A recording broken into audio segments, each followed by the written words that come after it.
നഷ്ടപരിഹാര തുകയല്ല ഇവിടെ വിഷയമാകുന്നത്.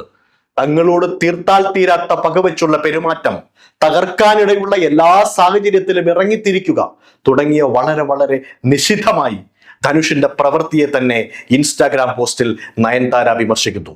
ധനുഷ് ഒരാധമനും നീചനും എന്ന് വെട്ടിത്തുറന്ന് പറയുന്നു.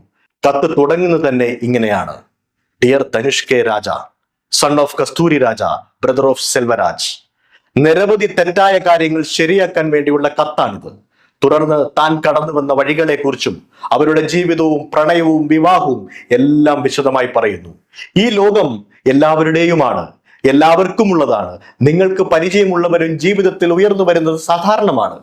വൻ സിനിമാ പാരമ്പര്യമില്ലാത്തവരും ജീവിതത്തിൽ ഉയരങ്ങളിലെത്തുന്നതും സ്വാഭാവികമാണ്. ഇതെല്ലാം ജനങ്ങളുടെ കരുണയിലും സ്നേഹത്തിലും കഠിനാധ്വാനത്തിന്റെ ബലത്തിലും ഉണ്ടാവുന്നതാണ്. ചിലപ്പോൾ നിയമത്തിന് മുന്നിൽ ധനുഷിന്